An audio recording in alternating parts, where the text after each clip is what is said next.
The serial killer might be on the loose. Serial killer. Serial killer. Serial killer. Serial killer. Serial killers are, in many ways, a uniquely American phenomenon.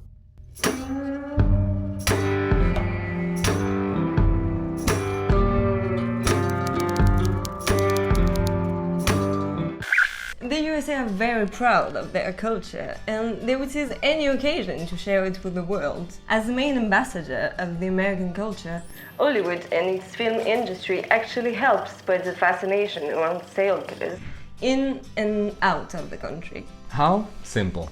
Remember the movie Psycho from Alfred Hitchcock? When it was released in 1960. As it was loosely based on Ed Gein's crimes, it was also one of the first based on a true story serial killer movie. Then, in 1992, the movie Silence of the Lambs won 5 Oscars. And for the script, the author was inspired by no more than 3 American serial killers. Well done, America! It is one of many fictions based on real crime. But, besides the very lucrative books and movies, serial killers also inspired an odd new market. The morbid curiosity is turned into profit. Horror becomes a business. Everybody that is coming on the Cream City Cannibal Tour this evening, join us outside in the alleyway so we may begin this tour. Let's get this straight. We know that other countries also have their own weird spot. That we got the catacombs of Paris, even torture museums. But crime tours, this is something else. Personally, I don't see myself paying someone to show me an old parking lot where some student got butchered a decade ago, but that's me. Yeah, it really became a part of the American culture. But let's take a step back here.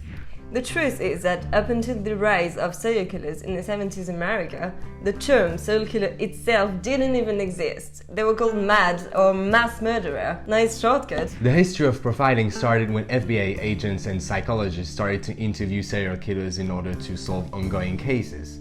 The series Mindhunter tells a little more about this story. You get to enter the mind of the most famous serial killers, back to the origins of the profiling concept. When it's not about serial killers, it's about people who study them. But this research did help in numerous cases. One of them was even solved by a serial killer thanks to his more accurate profiling of the suspect. This research also helped confirm that the USA holds a worldwide record for the number of serial killers. You could say that it's because the USA are extra large, both in size and population, but numbers don't lie. As you can see, whereas China has the highest population in the world, its number of serial killers is no match for the USA. It's clear that Americans have founded yet another thriving industry. But why so many? Why? Why? Even Wikipedia can keep up. There's literally an entire article dedicated to American serial killers. Back in the 70s, glorification might have played a key role in this story. What if journalists hadn't flooded headlines with serial killer chronicles? Because it wasn't just about reporting facts, but really making a show out of it. And many people bought it. Informing people was not the priority anymore. Selling more was. And these murderers were pictured as characters in stories. But it's no fiction, and there are consequences to that. This praise around serial killers granted them captivating auras, which allured fans to some extremes. The courtroom is filled with spectators drawn by a fascination with Theodore Bundy himself or by the gruesome details of the crime. He just doesn't look like the type to kill somebody. To a point where Charles Manson almost got married to a fan in prison. The media documented those killers' lives with a goal in mind, but they also indirectly helped build recognition for the crimes that were committed. For years, the story of Ted Bundy was broadcasted throughout the country. His execution gathered thousands of people and a lot more in TV audience.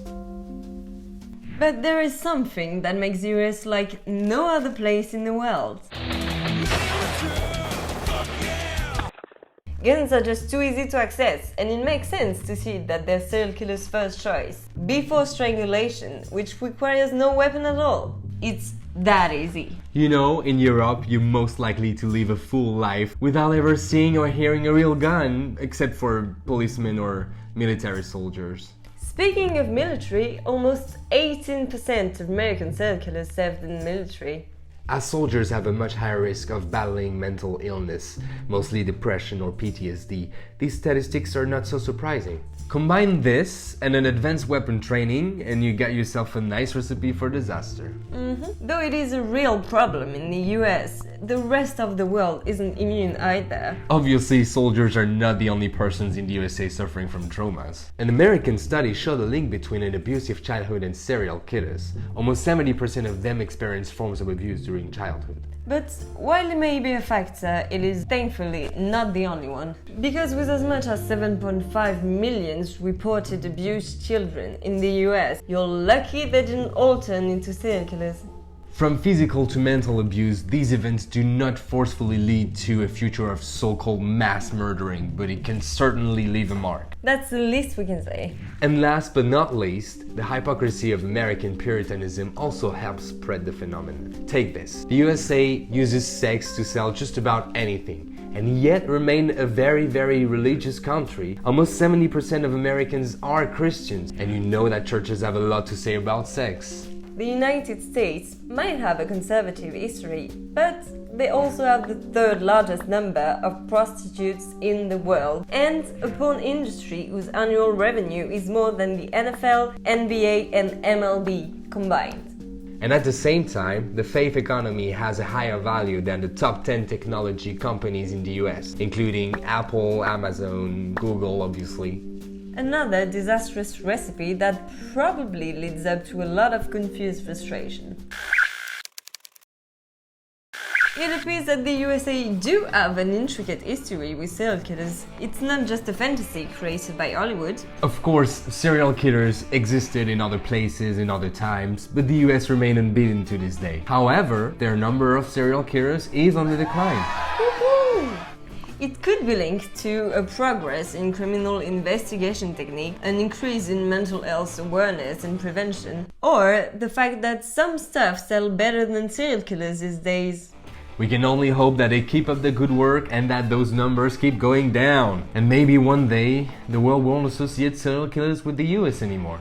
But not today, as yet another big Hollywood production shares the gruesome tale of Ted Bundy.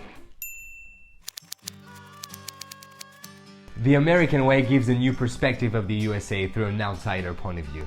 Like, what does the rest of the world think of you? Because you guys might not know it, but your lifestyle and culture have a huge influence. We believe that sharing different point of views is a way to learn and evolve. And we think that a little bit of humor goes a long way to getting our point across. We also have a lot to say, so buckle up. And please don't take it personally. Just a little voiceover to remind you that statistics do evolve with time.